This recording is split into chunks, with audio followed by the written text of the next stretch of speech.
Welcome to the intersection of technology, cybersecurity, and society. Welcome to ITSPmagazine. Knowledge is power, now more than ever.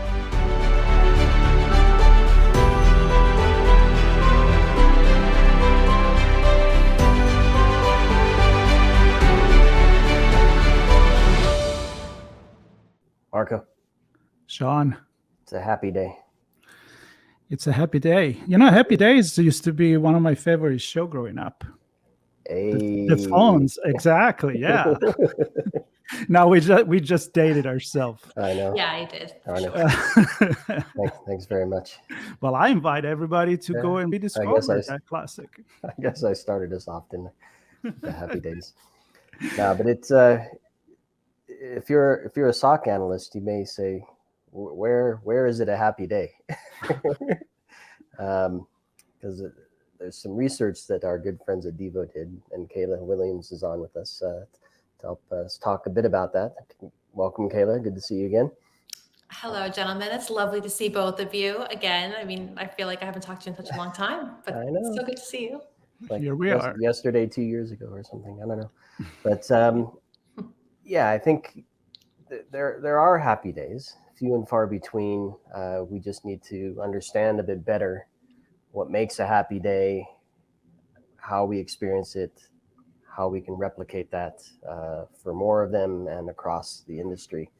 And I'm thrilled, and I'm sure Marco is as well, to be part of the third annual SOC Analyst Appreciation Day, hosted by Devo and others, and where we get to talk about that.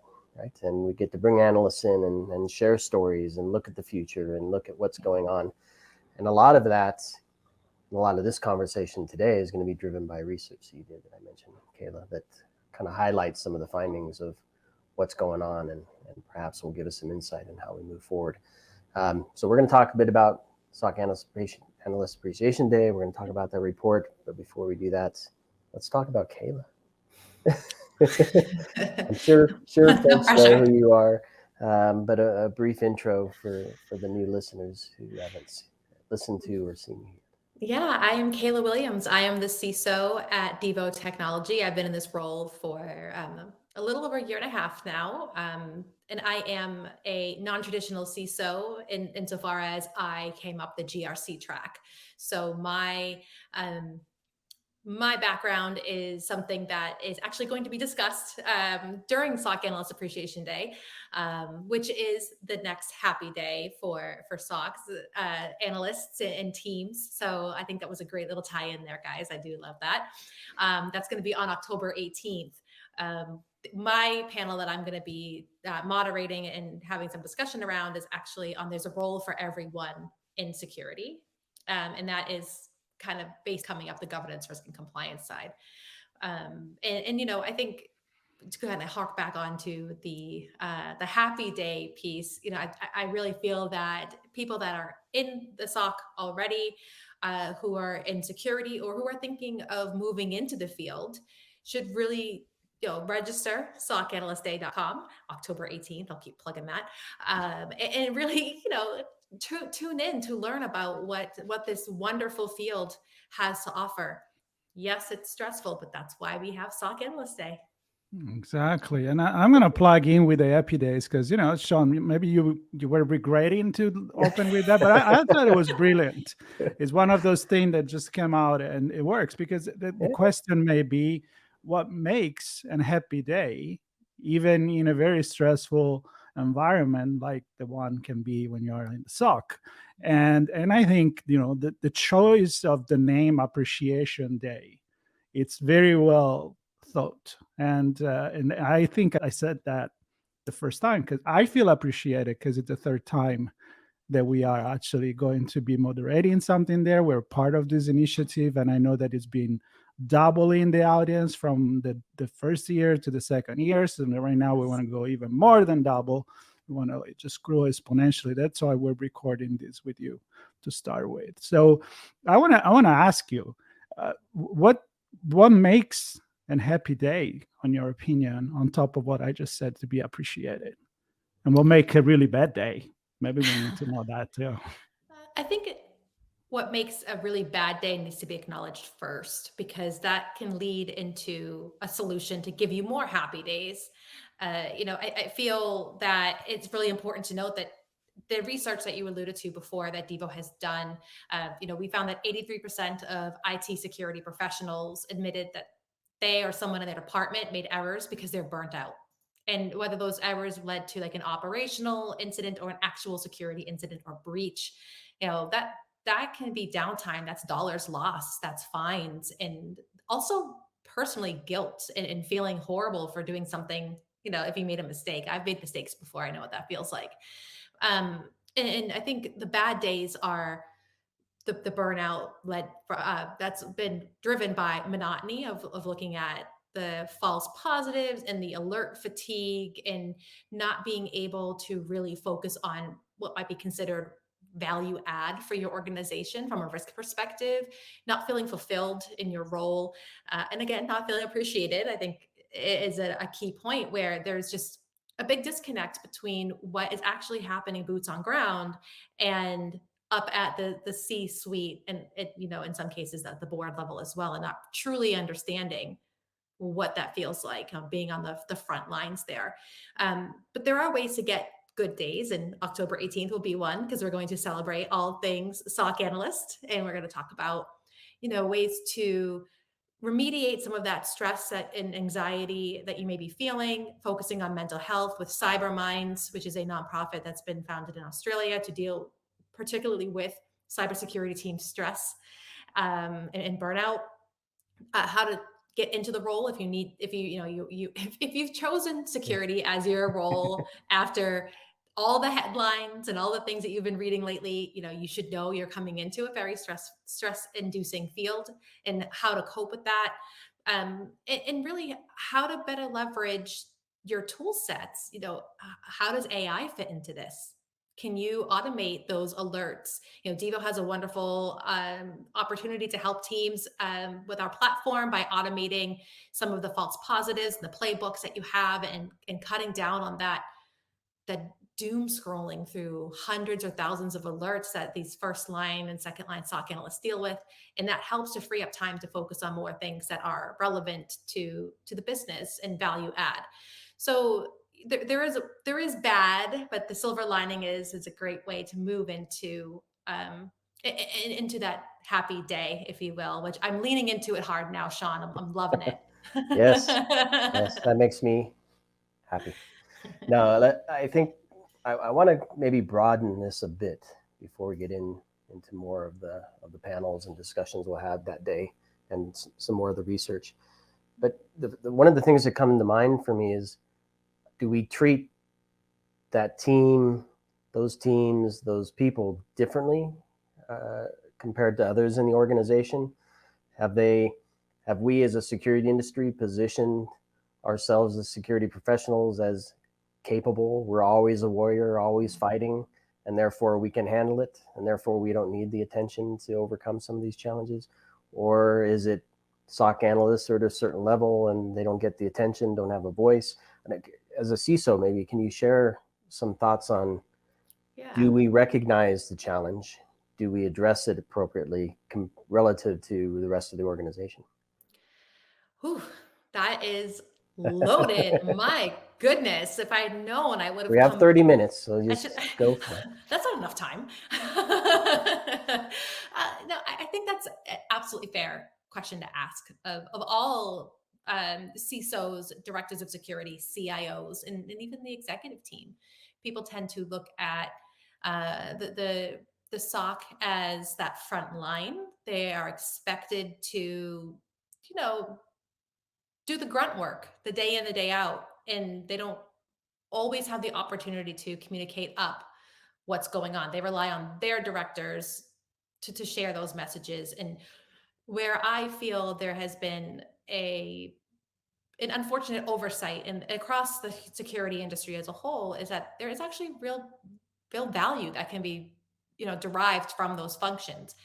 If those teams, whether it's an analyst 1, 2, or 3, which tends to be more the SOC analyst level 3, but if you can start to bring in the business to say, this is my critical application, this is the critical data, this is what I expect, your SOC is going to perform better. If they're going to, all of a sudden, they're going to see those outliers and they're going to be able to focus their attention on the true risk items that impact the business versus that monotony, the doom scrolling and things like that.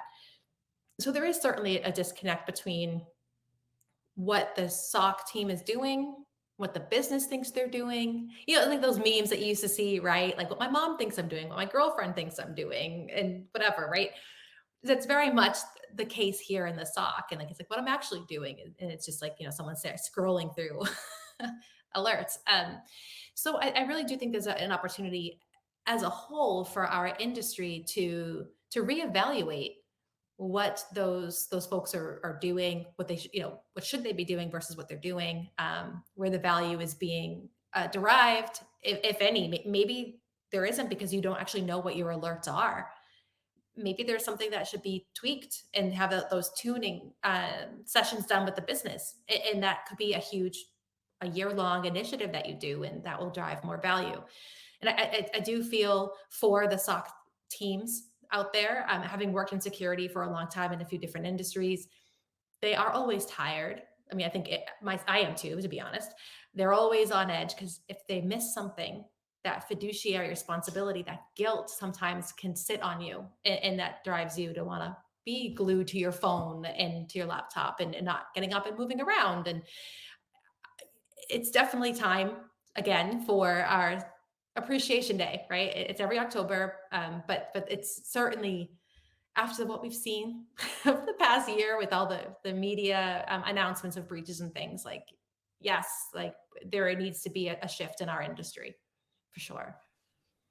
Yeah, I think it's really important, and I covered in different industries, but of course, mostly in cybersecurity, when you're like, if you don't know why you're doing something and you don't have that big picture, that, you know, that my little thing, I'm thinking Adam Smith, I think that if you know why you're doing that particular thing, it's going to make you feel like valuable. And we go back to appreciate it as well. So it's easy to say when people do make mistakes, but I think we should get in the habit of also give prize when it's due, right? Yeah, absolutely. Yeah. So for the right thing, I was watching the U.S. Open, and they the tennis tournament, of course, for those that are watching. They zoomed in on Stan Smith, and they said, "Ooh, the shoe guy," right? Yeah, forget about his tennis career. He's the Adidas shoe guy. And so, knowing who you are and what you're for, and others knowing who you are and what you represent, is also important. So communicating so that you can be recognized and appreciated, I think, is also important. Yeah. And in that light, maybe it will be good if we go over the sessions that we're going to have, because as you mentioned, there is some that are specific on mental health, but there's others about coming from different industries, and there is place for, a place for everyone. So let's do that. I mean, what are you the most excited for? Unless you want to go through all of them. What am I most excited for? I would have to say the mental health session with Peter from CyberMinds. I got to meet Peter at Black Hat about a month or so ago, and we've chatted back and forth a little bit since. And I just think he's just fantastic. I think the program is great. And, something that I think is not discussed enough is the mental health of people in our profession, and just people as a whole, but focusing solely on security people.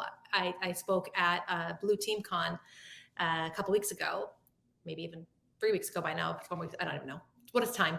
And I got up and I did a talk about non-traditional roles, which dovetails into the session I'm doing. But I said in front of everybody, I'm like, people are burned out, and I'm on anxiety medication, and I am so anxious constantly being away from my computer. The first thing I do when I wake up is I grab my phone. What did I miss? What happened? Like that panic. But I just said it so nonchalantly because it's something that I have no problem admitting. And after the session, I had people come up to me and thank me for being so honest about the struggles, even at my level, and being able to acknowledge that you have to have empathy for people, because people process information and scenarios differently, and they just felt seen for the first time.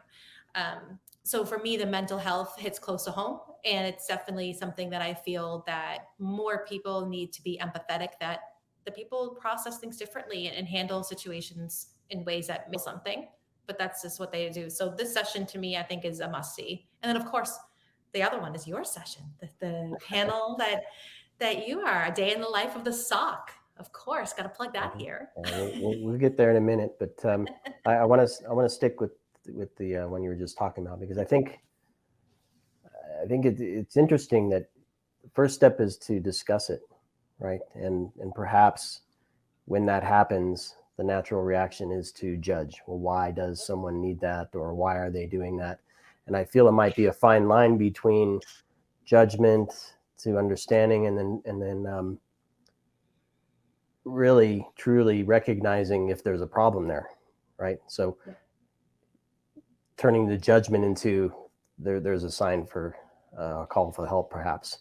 And I think so. I don't know if that's going to be discussed or not, but I'm sure there's a lot in that session to unpack. Yeah, there's a lot to unpack. And, I think as line managers, we all have a responsibility in our day-to-day members. So I know I can speak to, employee X a certain way about certain things. I have certain expectations for them, but, employee Y, I maybe have to have a more delicate touch. There are certain topics that I know might set them off or upset them. And you can tell by reading body language. I think as a line manager, you know your employees, and you already kind of know just from your day-to-day interactions or your one-to-ones, how they act. Anyway, it's EQ, I think. And while I would never expect anyone on my team to tell me that they're depressed, they're anxious, they're on medication, I would never ever have that expectation. As a line manager, I can tell, like, oh, this person gets uptight or upset or fidgety when I mention certain things, and you notice that, and you make the mental note, and you try to steer clear from something that might make someone uncomfortable. And that's really how I try to operate. Yeah, and I know there's a CISO panel. CISO's in the hot seat, I think it's called. And I don't know if you have any insights on what they're going to be chatting about there. I mean, it's some cool names, some folks I know, certainly companies as well that people would recognize, and that is a hot seat that you sit in, as well as they. So what are they going to be talking about? That one's a little bit more closely guarded on what that full agenda looks like and what they're discussing. That I am looking forward to that one, because I know these folks as well. And I when you just talk to someone, you're like, are they going to say what I think they're going to say and things? So I'm actually kind of out of the loop on that one. But I'm hoping that they will discuss people management and how that kind of ties into the overall mental health of their teams. SOCs in a whole, and like incident management, I think there's a lot more that needs to be discussed, not just with their CISO, but with their executives from an understanding perspective. So I do hope that they tap into that. And I would love to understand how other teams are handling it across the industry. Maybe there's something I can learn as well, which is always something that I look forward to. Yeah, I'm excited about the session with the AI. You kind of, I love how on the website, and people should go check it out, the SOCAnalystday.com. That presentation start with AI exclamation point, because if you don't talk about that, you have to. And I'm excited. I mean, actually, David Bittner from the CyberWire is going to moderate that one, and I want to know. And what is your take? Is it really making the day in the life of and then we'll talk about our session, but the day in the life is this new technology, generative AI in general, is it really going to make it easier, or we're hoping that it's going to make it easier? I think it's going to make life easier, but I also think it's increased your threat landscape, right? I mean, CISOs can't say they cannot turn an eye. They can't just flat out ban it, right? Because I swear, every vendor we have, I've gotten emails, hey, we're releasing this new AI feature. Which is written by an AI, by the way. Yeah, right. It's like, how do I opt out of this? Is my data already in there? It becomes a bigger conversation. And us being SaaS organization, Devo, we offer it in our platform, as I mentioned before, as a way to automate your playbooks and to learn from your own data and do that piece. But also, I have people who are saying, hey, some of our vendors, we want to use this. Then it's like, okay, so now I have to write a policy and understand what data is, what processes are impacted. So I think as it matures as a whole, which is lightning speed, and more regulations come up and there's more guardrails put in place, it'll be a far more friendly technology for different industries to use. But I think it's fantastic. I do not use it in my day-to-day at work because it's not authorized. So please make sure if you're using it, it's authorized by your company. That's my disclaimer, please. No shadow AI, which is something I've written about.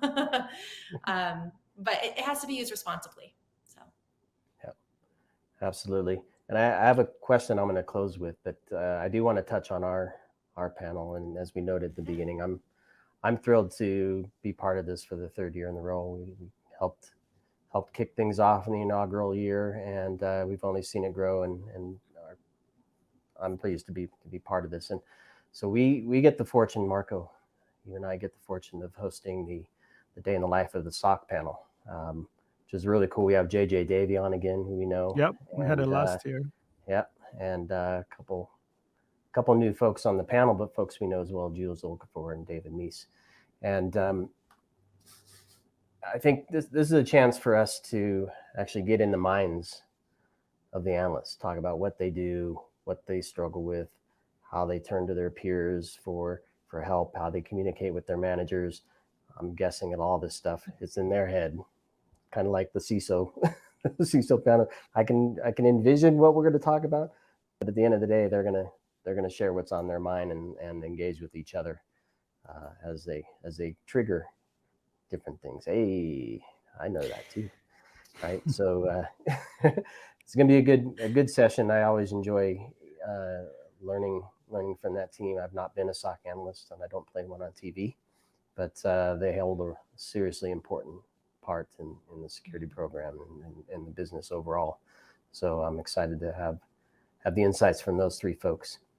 Now, Marco, I had a question on one of the reports. Go for it. All right. So Kayla, because there was obviously a number of questions, you can look at them individually and kind of find individual points. I'm overworked. I don't like the menial tasks. I'm stressed. We don't have enough people. People are leaving. And all that, to me, there's a lot of stuff in the report. But then there's one that, to me, kind of sums it up, and that's, I'm done. Right? And only I think it was, if I did the reverse math, only 15% said that. Meaning people are in this role are looking for a way out. And the four options that are cited are changing roles within the department, leave the company, but stay in IT, stay at the company, but change the path, or leave altogether and get the heck out of this industry. So that's 85% looking for a way out or something different. 15 saying, yeah, I'm okay to keep going, and maybe not recognizing yet that they are struggling as well.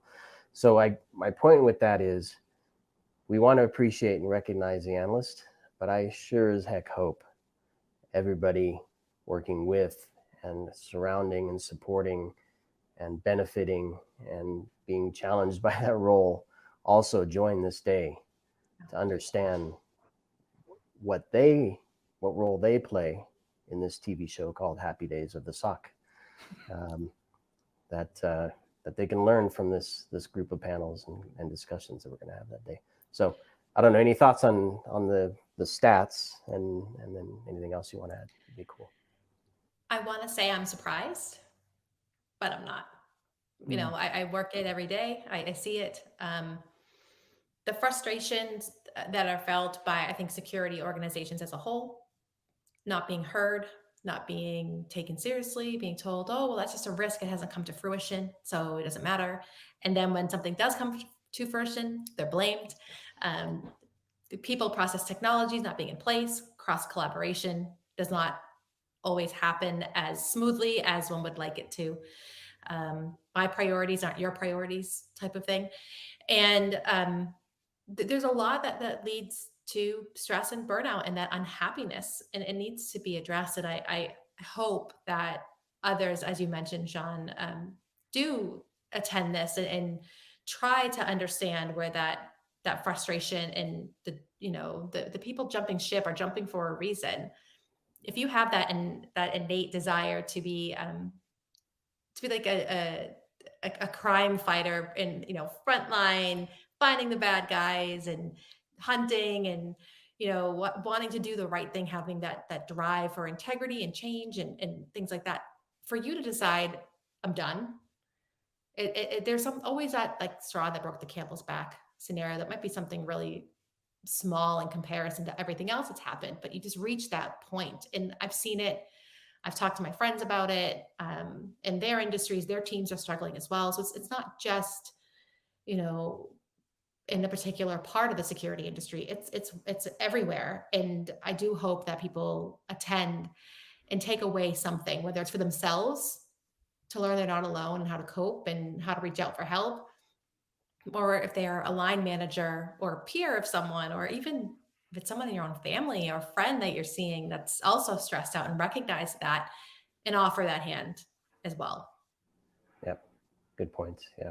The community is large, and not all of us are directly in cybersecurity. We're in IT, we're in risk, like very well. So yeah, so I really do hope SOCAnalystDay.com. Please go there, join us.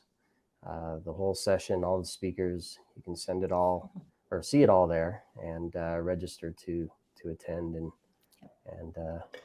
be part of the conversation, be part of the solution, and help us recognize these hardworking folks that deserve to be appreciated. Absolutely. Yep. And just to quickly mention, maybe the only couple of sessions that we didn't mention, there's one about SOC hacks with John Hammond. CISO's in the cool dude. Exactly. Yeah. CISO's in the hot seat. We talked about that one. Mental health, transitioning from public to private sector. That sounds interesting too. Know a lot of people that have done that. I don't know how many have done the other way. I don't know. Do you know somebody did the other way around? Went from private to public? I do. Yeah, a lot of people in CISO, all due to Jen Easterly, I'm sure. Yes, she does an amazing job. She made it really cool, right? Yes. I mean, Brian did a good job too. He did too. And that's going to be the transition from public to private sector with Daryl Taylor, and then a day in the life in the SOC with us, AI and automation, and there is a seat for everyone in cyber with yours, Kayla, right here. Yes. That's going to be very exciting. Again, I think we have said enough. I think if you are in the industry, either you are in the SOC or not, you want to be part of this, because it's a teamwork, and we need to support each other in a way or in another. So if maybe other sector of the cybersecurity and niches they want an appreciation day, maybe we need to start talking about that. We need to appreciate everybody. So this is a good example. This is setting the example. We will see you then again on October 18th, and again SOCAnalystDay.com will be there, and I think I will play Happy Days. What does it be? A phrase from back in the day, be there or be square. Is that what it was? Again, dating yourself, guys. Even for me, you're dating yourself. I have no idea what you just said. I don't know either. Cut it. Cut that out. Just cut all my parts out. That's good. Kayla, thank you so much. It was fun. It was Thank great you. to see you again, and we're looking forward to this. Yeah. Bye, everybody. Stay tuned. See you there. Bye. We hope you enjoyed this conversation. If you learned something new and this story made you think, then share ITSPmagazine with your friends, family, and colleagues. If you represent a company and wish to associate your brand with our conversations, sponsor one or more of our columns. We hope you will come back for more stories and follow us on our journey. You can always find us at the intersection of technology, cybersecurity, and society.